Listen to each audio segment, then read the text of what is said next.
पढ़ेंगे एक और बार।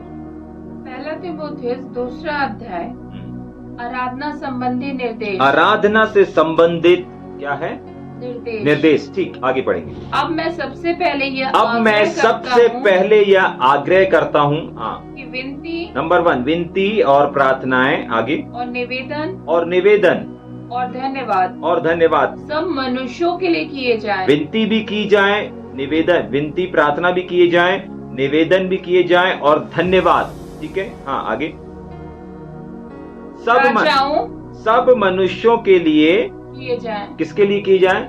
सब मनुष्यों के लिए किए जाएं। तो बहुत बार हम करते हैं, ऐसा नहीं है कि जब आराधना का समय रहता है या जब हम आराधना के लिए इकट्ठा होते हैं, चाहे होल नाइट प्रार्थना में इकट्ठे हों, चाहे यूथ मीटिंग में इकट्ठा हों, या महिला मंडली में इकट्ठे हों, या फिर चर्च में इकट्ठा हों, या कोई भी सभा में जब हम इकट्ठा होते हैं तो हम प्रभु की स्तुति करते हैं, प्रभु की आराधना करते हैं और साथ ही साथ विनती प्रार्थना भी करते हैं और प्रभु को धन्यवाद भी देते हैं। लेकिन यहाँ पर आज परमेश्वर हमको कुछ और सिखाना चाह रहा है और वो ये है कि ये सब किसके लिए किए जाएं? सब मनुष्यों के लिए किए जाएं। आपको मालूम है, जो मनुष्यों के बीच में आप इस समय हैं, जिन मनुष्यों के बीच में परमेश्वर ने आपको इस समय रखा हुआ है, परमेश्वर चाहता है कि हम उन मनुष्यों के लिए क्या करें? उन मनुष्यों का धन्यवाद करें। आपको धन्यवाद देना है। बहुत बार हम लोग के घर में अच्छा राशन पानी रहता है, अच्छा काम धंधा चलता है, हम इस विषय के लिए धन्यवाद देते हैं, देते नहीं देते? अच्छी नौकरी लग गई, धन्यवाद देते हैं। अच्छी गाड़ी मोटर कार बिजनेस सब अच्छे से चल रहा है, इस बात के लिए धन्यवाद देते हैं। अच्छा चर्च चल रहा है, अच्छा दरबार चल रहा है, इस बात के लिए धन्यवाद देते हैं। लेकिन परमेश्वर यहाँ पर किस बात को बता रहा है? इसलिए मैं सबसे पहले तुम्हें यह आग्रह करता हूं कि विनती प्रार्थना निवेदन और आगे धन्यवाद सब मनुष्यों के लिए किए सब मनुष्यों के लिए। किसके लिए किए जाएं? सब मनुष्यों किसके लिए किए जाएं? सब मनुष्यों के लिए। तो पता है, बहुत बार हम लोग देते हैं, बहुत बार तो लोग देते नहीं हैं, सीधे प्रार्थना आराधना करेंगे, प्रार्थना करेंगे और वचन की सेवकाई करके सभा को समाप्त कर देते हैं। ठीक है कि नहीं? लेकिन परमेश्वर का वचन यहाँ पर कह रहा है कि सब मनुष्यों के लिए की जाए। तो जब अपन इस वचन को पढ़ते हैं तो अपन कुछ मनुष्यों के लिए, कुछ मनुष्यों का धन्यवाद भी करते हैं। कुछ मनुष्यों के लिए हम परमेश्वर का धन्यवाद भी करते हैं। प्रभु धन्यवाद, आपने ऐसा भाई दिया। धन्यवाद प्रभु, आपने हमें इससे सहायक दिया। धन्यवाद प्रभु, आपने हमें एक अच्छा सहयोगी दिया। धन्यवाद प्रभु, आज आपने हमारे जीवन में इस चीज को दिया। ऐसा करके हम मनुष्यों के लिए परमेश्वर का धन्यवाद करते हैं। लेकिन आज परमेश्वर का वचन हमें कुछ बात की ओर लेकर के जाना चाहता है कि हमें ऐसे मनुष्यों का भी धन्यवाद करना है जो इनके बीच में हम नहीं हैं, लेकिन जिनके अधीन में हम हैं।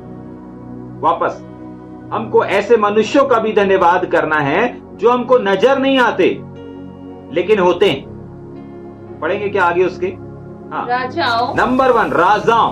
और अब एक मिनट राजाओं। ठीक है, आज राजाओं का जमाना नहीं है, लेकिन आज नेताओं का जमाना है। बड़े बड़े ऊंचे पद में बैठे लोगों का जमाना है।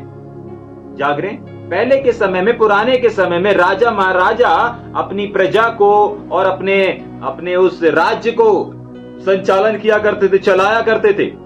किसी को भी कोई तकलीफ हुआ करती थी, राजा के पास जाया करते थे, राजा उन गड़बड़ियों को सुधारा करता था। आज अगर हमारे भारत में कोई गड़बड़ी हो तो उसको कौन देखेगा? सीधी सी बात है, जो हमारे देश का मंत्री है, ठीक है, वही देखेंगे।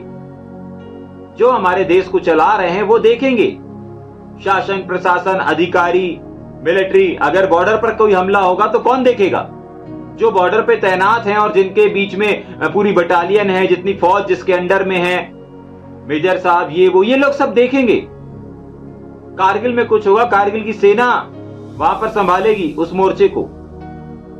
यहां पर अगर शहर के अंदर, गांव के अंदर अगर किसी प्रकार की कोई समस्या आती है, कोई परेशानी आती है, तो कौन हैंडल करेगा?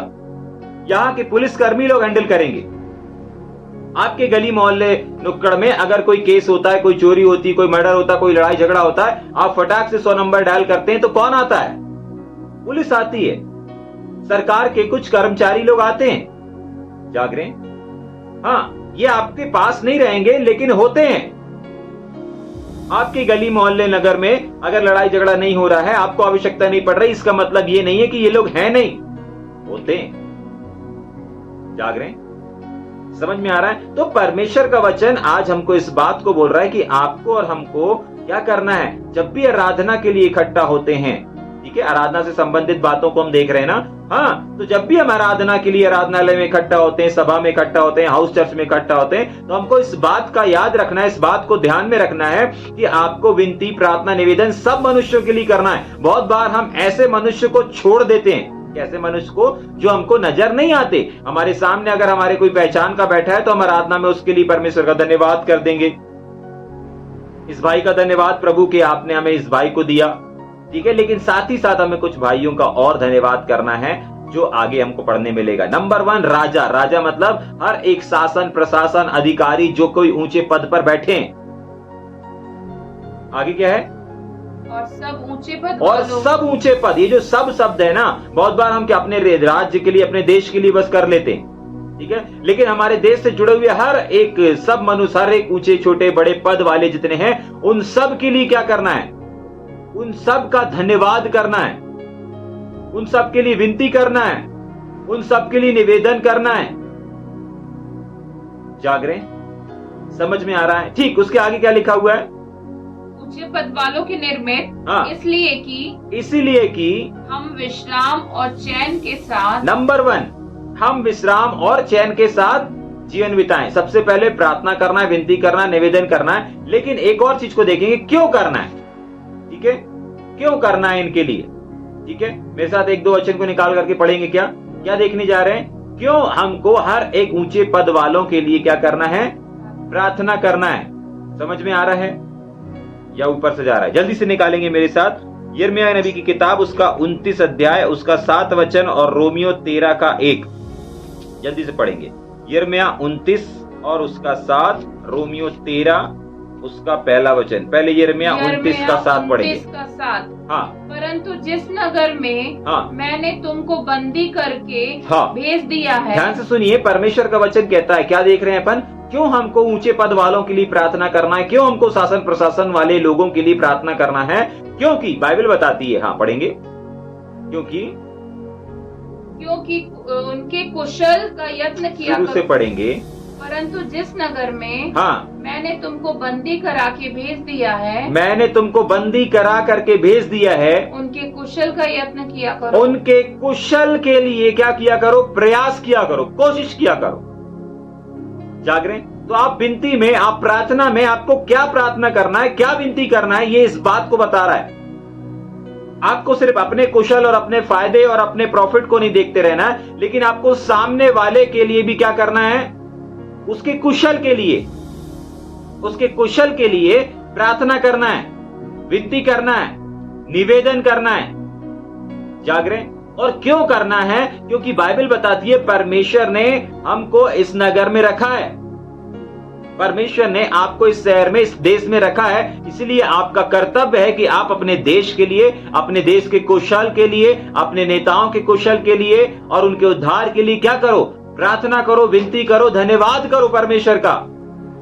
जाग रहे? आपको नहीं मालूम कितने ऐसे हजारों सैनिक हैं जो बॉर्डर पर दिन रात बंदूक लिए हुए खड़े रहते हैं। कभी आपने उनके लिए धन्यवाद दिया कि आपके देश को वो लोग सुरक्षित रखे हुए हैं? कभी आपने अपने भारतीय सैनिकों के लिए, फौजी भाइयों के लिए, मिलिट्री के लिए, नेताओं के लिए धन्यवाद दिया है? जाग रहे? नहीं, हम धन्यवाद नहीं देते क्योंकि हमको नजर नहीं आते ना सैनिक लोग, हमको नजर नहीं आते भाई लोग, हमको नजर नहीं आते फौजी लोग। हाँ, कितने ऐसे हैं जो अपने परिवार से दूर, अपनी पत्नियों से दूर, अपने बच्चों से दूर, पहाड़ी वादियों में, बॉर्डर में, एलओसी में क्या कर रहे हैं? अपने आप को दे करके रखा है, अपने जीवन को दे करके रखा है। समझ में आ रहा है? हाँ, और सुबह परमेश्वर, आज की सुबह परमेश्वर इस बात को ही हमको बता रहा है कि आपको और हमको उनके लिए क्या करना है? धन्यवाद देना है। और क्या, किन विषयों के लिए धन्यवाद देना है, इस बात को भी आज हम देखेंगे। ठीक है, पूरा पढ़ देंगे। पहले 29 का कौन सा वचन था? 7 वचन को पूरा पढ़ देंगे, उसके बाद हम 13 में आएंगे। हाँ, परंतु जिस नगर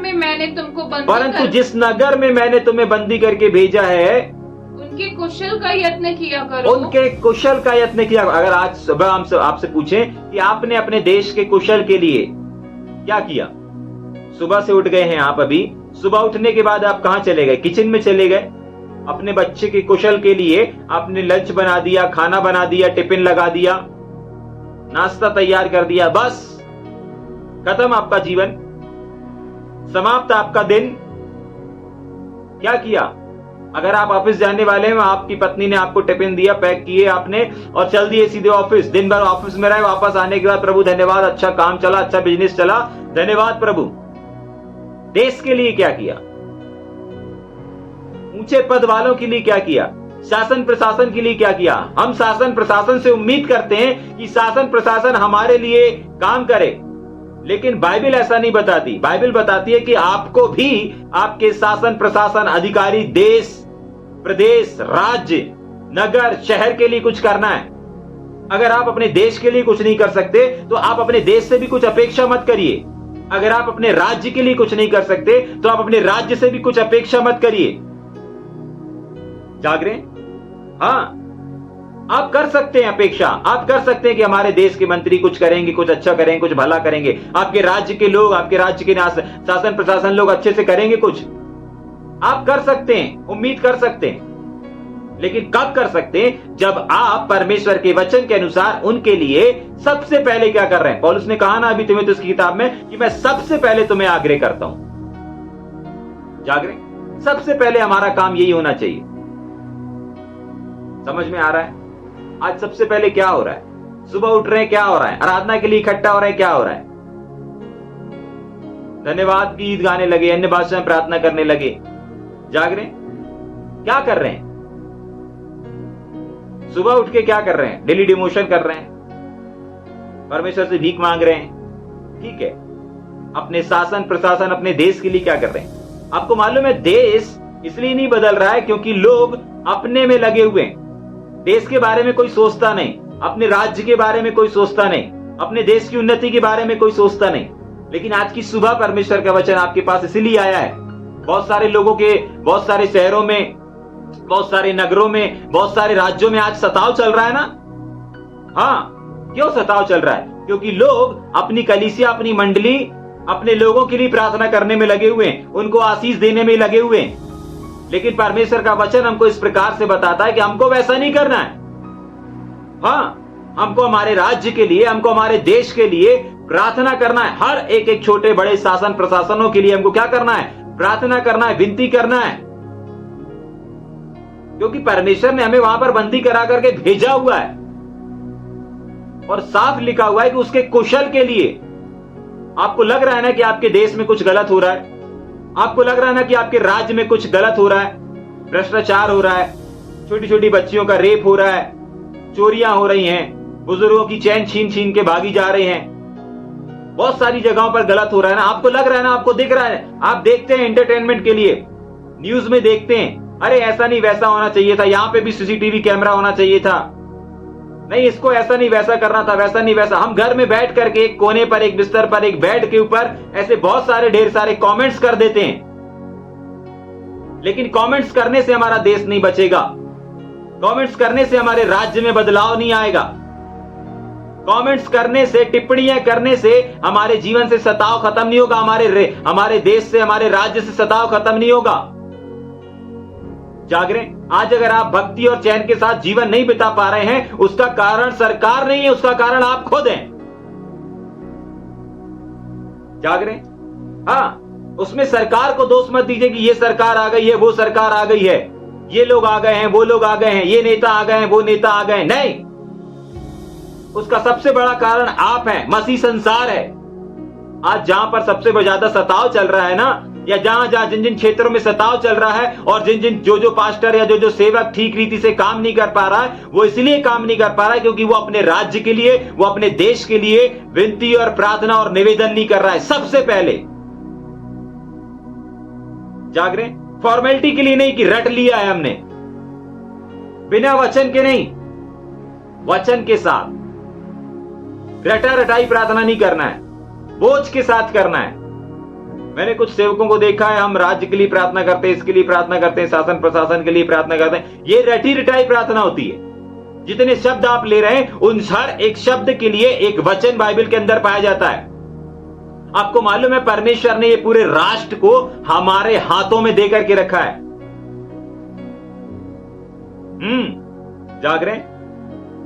हम सोचते हैं हम क्या कर सकते हैं, हमारे प्रार्थना करने से क्या होगा, आपके प्रार्थना करने से वो होगा। आपको मालूम है पूरा देश तो नहीं बदल सकता, पूरा राज्य तो नहीं बदल सकता, लेकिन जब शासन प्रशासन की बारी आएगी आपसे सामना करने की, या आपके पास ऐसा समय आएगा कि आपको शासन प्रशासन अधिकारी और सरकार का सामना करना है, तब आप पता है क्या देखेंगे। अगर आप प्रार्थना करने वाले हैं देश के लिए, शासन प्रशासन के लिए, तो आप उनसे जब सामना करेंगे या आपकी और सरकार की जब भिड़ंत होगी, तो आप एक बड़े फेवर को, आप एक बड़े अनुग्रह को अपने खुद के जीवन में देखेंगे।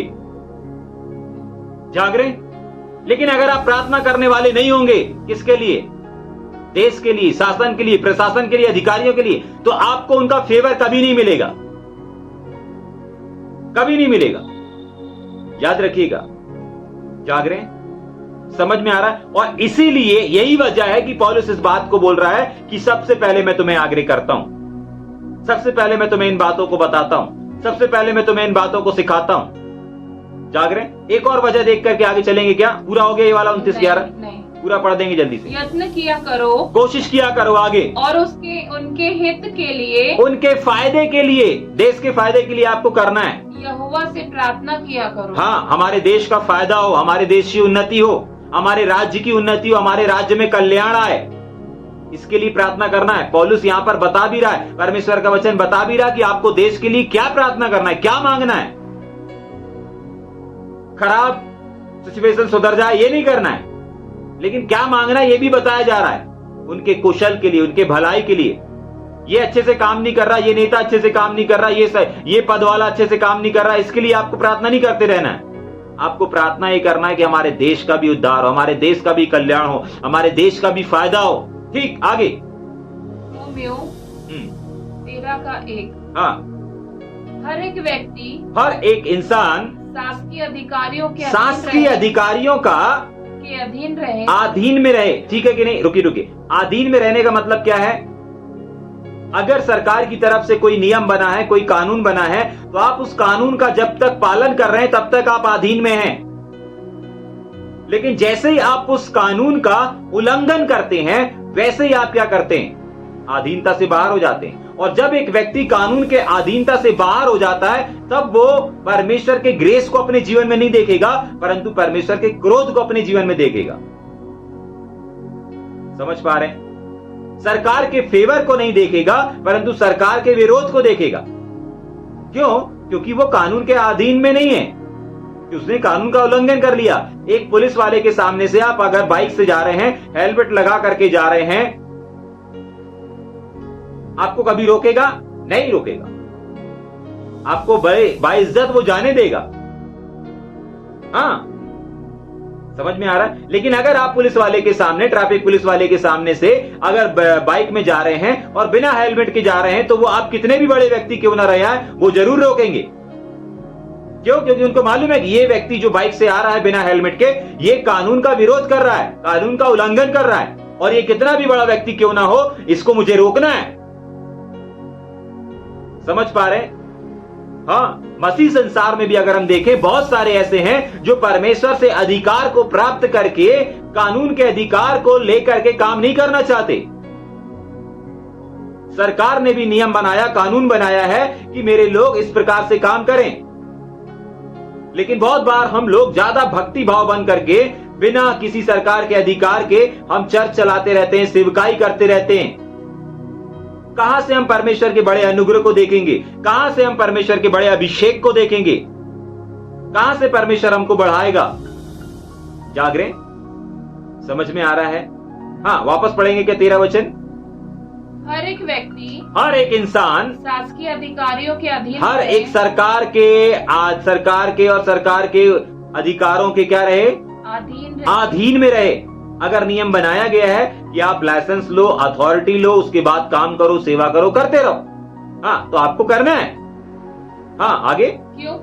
क्यों करना है? कोई अधिकारी ऐसा नहीं, कोई भी अधिकारी, इस बात को भी आपको समझना है कि कोई भी शासन प्रशासन अधिकारी जो आज अपनी एक चेयर में बैठे हैं, आप आज अपनी एक पद में बैठे हैं, आज अपनी एक पोस्ट में बैठे हुए हैं, वो ऐसा नहीं जो ऐसा नहीं है परमेश्वर की ओर से ना हो। परमेश्वर ने ना बैठाला हो।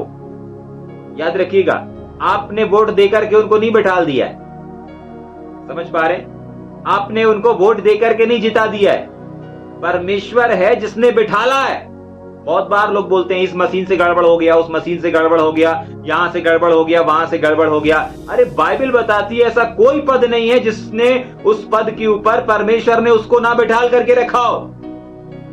समझ पा रहे हैं? हाँ, तो सब कुछ परमेश्वर के नियंत्रण में है। आपको क्या करना है? कुड़कुड़ाना नहीं है, उनके लिए कुशल के लिए, उनके भलाई के लिए प्रार्थना करना है। वापस आएंगे क्या हम अपने विषय पर?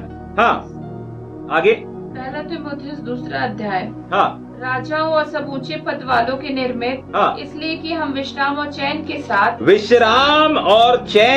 साथ सारी भक्ति और गंभीरता से जीवन बिताएं। हाँ, तो तीसरी और सबसे इंपॉर्टेंट चीज, पहली चीज हमने देखा क्योंकि परमेश्वर ने हमें उनके कुशल के लिए प्रार्थना, क्योंकि परमेश्वर ने हमें बंदी बना करके रखा है। दूसरा हमने देखा रोमियो की किताब में 13 अध्याय में क्यों करना है, क्योंकि परमेश्वर ने उनको उन चेयर में बैठाला, उस पद को दिया हुआ है। और तीसरी इंपॉर्टेंट चीज हम देख रहे हैं क्यों करना है, क्योंकि हम और भक्ति और गंभीरता के साथ जीवन बिताएं। आज अगर आपके शहर में, आपके राज्य में आप भक्ति और गंभीरता के साथ सेवकाई को नहीं कर पा रहे हैं, तो उसका कारण सबसे बड़ा यही है कि आप मिल करके अपने राज्य के लिए, कुशल के लिए प्रार्थना नहीं कर रहे। अपने देश के लिए मिल करके कुशल के लिए प्रार्थना लोग रखते हैं। लोग 3 दिन का उपवास प्रार्थना रखेंगे, हाँ रखते हैं, लोग रखेंगे 3 दिन की सभा रखेंगे, विश्वासियों के लिए रखेंगे। देश के लिए क्यों नहीं रखते? राज्य के लिए क्यों नहीं रखते? हेलो, वहां उनके ऊपर अधिकारी जो बैठे हुए उनके लिए क्यों नहीं रखते? रखना चाहिए, और नहीं रख रहे हैं, इसीलिए तो आज आप अच्छे से सेवा नहीं कर पा रहे। चलिए मत रखिए कोई बड़ी सभा, कम से कम आप तो करिए, इकट्ठा करिए 25-50 सेवकों को, 25-50 लोगों को, और करिए कि आज हम देश के लिए प्रार्थना करेंगे। नहीं, हम 26 जनवरी 15 अगस्त में कर लेंगे भैया, बस इतना बहुत है। नहीं, 26 जनवरी 15 अगस्त में सिर्फ अपने देश के लिए प्रार्थना करना कोई प्रार्थना नहीं कहलाता। बाइबल बताती है सबसे पहले जब भी आराधना के लिए इकट्ठे होते अपने देश के कुशल के लिए प्रार्थना करो, देश की उन्नति के लिए प्रार्थना करो। जागरे, आपका राज्य बचाया जाए, आपका राज्य, आपके राज्य में बढ़ोतरी आए, आपका राज्य उन्नति करे, आपके राज्य में जो शासन प्रशासन अधिकारी बैठे हुए हैं वो तरक्की करें, बढ़ोतरी करें, उनके जीवन में भी उद्धार आए। इसके लिए आपको प्रार्थना करना है। नहीं भैया, हम तो 26 जनवरी और 15 अगस्त में झंडा लगा देंगे, बस हमने झंडा लगा दिया, हम देशभक्ति बन गए, स्टेटस में डाल दिया, हम देशभक्त बन गए। नहीं, आप देशभक्त नहीं हैं। अगर आप अपने देश के लिए, अगर आप अपने राज्य के लिए घुटने को नहीं तोड़ रहे हैं, परमेश्वर से गिड़गिड़ा नहीं रहे हैं, प्रार्थना नहीं कर रहे हैं, आप सच्चे देशभक्त नहीं हैं। साल में 1 बार या 2 बार अपने देश के लिए झंडे लगा लेना या स्टेटस लगा लेना, जागरे, या फिर एक देशभक्ति का संदेश दे देना, इतना काफी नहीं है। याद करें जरा ऐसे लोगों को जिन्होंने दिन रात, ठंड हो, गर्मी हो, बरसात हो, आपकी हिफाजत के लिए बॉर्डर पर तैनात हैं। क्या आप अपने घर पर बैठ करके, अपने फैमिली के साथ मिलकर के, अपने चर्च के लोगों के साथ मिलकर के अपने देश के लिए, अपने राज्य के लिए घुटने नहीं तोड़ सकते? उनके परिवार के लिए, उनके कुशलता के लिए प्रार्थना नहीं कर सकते? जाग रहे हैं? आज की सुबह परमेश्वर आपसे इस बात को कह रहा है, आपको करना है। जाग रहे हैं? आपको करना है, यस। और अगर आप करेंगे तो आप एक अच्छी रीति से, चैन के साथ सेवकाई कर पाएंगे। आज बहुत सारी जगहों पर चैन नहीं है ना, हाँ, बहुत सारे शहरों में चैन नहीं है। सेवकाई करना चाहते हैं लेकिन पूरी स्वतंत्रता नहीं है। क्यों नहीं है? इसका कारण यही है, आप प्रार्थना नहीं करते, और प्रार्थना करते भी हैं तो कैसे करते हैं? गलत रीति से। आज हमने इस बात को सीखा है कि किस रीति से हमको हमारे देश के लिए, राज्य के लिए प्रार्थना करना है, हमारे नगर के लिए कैसे प्रार्थना करना है, इस बात को हमने सीखा। जाग रहे? समझ में आ रहा है? अगर आप चैन के साथ सेवा करना चाहते हैं, अगर आप निधड़क होकर के काम करना चाहते हैं, अगर आप अच्छी रीति से सेवा करना चाहते हैं, विश्राम के साथ सेवा करना चाहते हैं, तो आपको सबसे पहले अपने देश, अपने राज्य के लिए क्या करना है? प्रार्थना करना शुरू कर देना है। जाग रहे हैं? और यही परमेश्वर का वचन आज सुबह आपसे चाहता है कि आज से मेरे बेटे और मेरी बेटियां अपने राज्य के लिए, अपने शासन प्रशासन के लिए क्या करना शुरू कर दें? प्रार्थना शुरू कर दें। ठीक, आगे पढ़ेंगे क्या जल्दी से?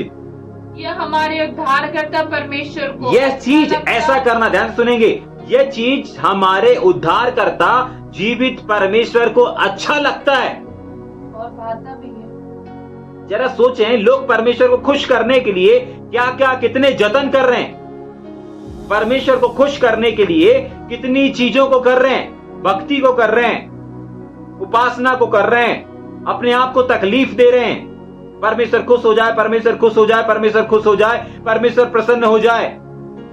3 दिन 4 दिन 7 दिन 40 दिन उपवास प्रार्थना रख रहे हैं, भलाई के काम कर रहे हैं, दान कर रहे हैं, अच्छी चीजें करना चाहिए, लेकिन परमेश्वर एक सिंपल सा तरीका बता रहा है कि मुझे खुश करना है ना, मुझे प्रसन्न करना है ना, कर सकते हो, बहुत आसान है।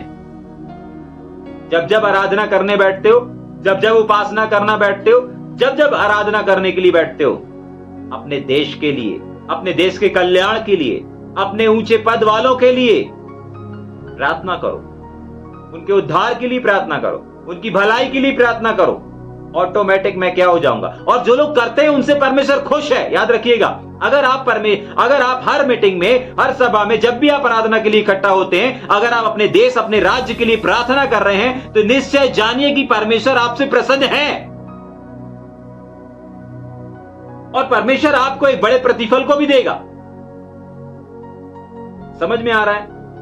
हाँ, और आज की सुबह परमेश्वर इसी बात को चाहता है और साफ वो कह रहा है कि देखो, अगर एक व्यक्ति, अगर एक इंसान अगर ऐसा करता है, तो साफ लिखा हुआ है कि यह हमारे उद्धारकर्ता परमेश्वर को अच्छा लगता है और भाता भी है।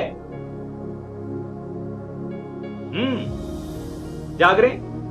अगर हम आपसे पूछे कि आप कितने लोग हैं जो परमेश्वर को खुश करना चाहते हैं, सब लोग बोलेंगे हाँ भैया हम खुश करना चाहते हैं, खुश करना चाहते हैं। जाग रहे? कुछ मत करो, सिर्फ अपने राज्य के लिए, अपने देश के लिए, अपने नेताओं, शासन प्रशासन, मिलिट्री वालों के लिए, पुलिस कर्मियों के लिए, बॉर्डर पर तैनात आर्मी के लिए, इंडियन आर्मी के लिए, हाँ, इंडियन सोल्जरों के लिए प्रार्थना करना शुरू करें। जाग रहे?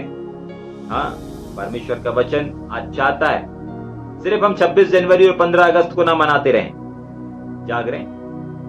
लेकिन परमेश्वर चाहता है हम हर दिन 26 जनवरी, हम हर दिन 15 अगस्त को मनाएं।